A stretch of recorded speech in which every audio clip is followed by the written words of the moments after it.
அதை வைரமுத்து சிறுகதையிலிருந்து இப்படியும் ஒருவன் இருந்தான் இறந்தான் ரூ மேலே கோடு போட்டு அடிச்சிருக்கிறாங்க. ஒரு அருமையான கதை. சுடுகாட்டில் இறந்து கிடக்கிறான் அரிசிமணி. அவன் பேர் அரிசிமணி. அவன் உருவத்தை சொல்லும்போது சடைமுடி, ஒரு கிழிந்து போன கோட்டு, அது உடம்போடு ஒட்டி இருக்கு, அந்த மாதிரி ஒரு கோட்டு, அழுக்கெரிய மனிதனாக பாதி நரைக்காமல் ஒரு மனிதன் இறந்து கிடக்கிறான். பேர் அரிசிமணி. யார் இந்த அரிசிமணி? ஏன் செத்தான், எப்படி செத்தான் தெரியாது. ஆனால் செத்தான்.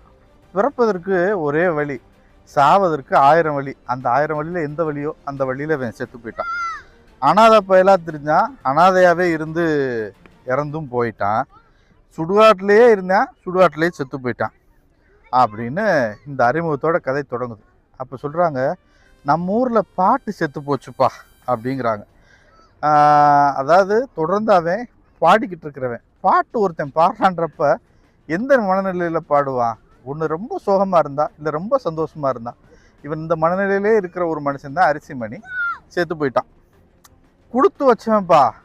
சுடுகாட்டிலேயே இருந்தேன், சுடுகாட்டிலேயே செத்தும் போயிட்டான். 4 பேர் தூக்கி கொண்டாந்து போடணுன்ற அவசியம் கூட இல்லாமல் அங்கேயே இருந்து செத்து போயிட்டான். யாருக்கும் தொல்லை கொடுக்கல பாருங்க அப்படிங்கிறாங்க. இப்படி வேடிக்கை பார்க்க வந்த கூட்டம் ஆளுக்கு ஒரு விஷயமா சொல்லிக்கிட்டே இருக்குது. இப்போ யார் இந்த சுடுகாட்டு அரிசிமணியை எல்லாம் பார்த்து அடக்கம் பண்ணான்னா, அந்த சுடுகாட்டில் இருக்க வெட்டியானும் அவன் மனைவியில் அவன் சேர்த்துக்கிட்ட ஒரு பெண் அப்படின்னு சொல்கிறாங்க, வெடக்கோழி. அந்த பெண் வேற எங்கேயோ இருந்து இந்த வெட்டியானோட சேர்ந்து வாழ்றா. அந்த பொண்ணு பேர் வெடக்கோழி. அப்போ இறுதி கடனை யார் செய்கிறதுன்றப்ப அந்த வெட்டியான் சொல்கிறான், என் கூடயே வாழ்ந்துட்டான், என் கூடயே பிறந்ததாக இருந்துட்டான், அதனால நானே செஞ்சிடறேன், பெரியவர்கள்லாம் நீங்கள் ஒத்துக்கிறணும்னு ஊர்க்காரங்கிட்ட சொல்லிட்டு அவரே செய்கிறார். அன்னைக்கு 2 விஷயம் நடக்குது. என்னன்னா, முதல் முறையாக வெட்டியான் அழுகிறான். யார் அளவுக்குமே அழுகாத வெட்டியான் அழுகிறான் அப்படின்னதுமே அதை ரொம்ப ஆச்சரியமாக பார்க்குறாங்க.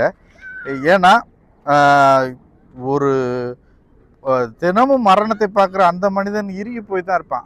அவன் வீட்டில் விழுந்த ஒரு இளவு மாதிரி அந்த மனுஷன் அழுதுகிட்டு இருக்கிறான்.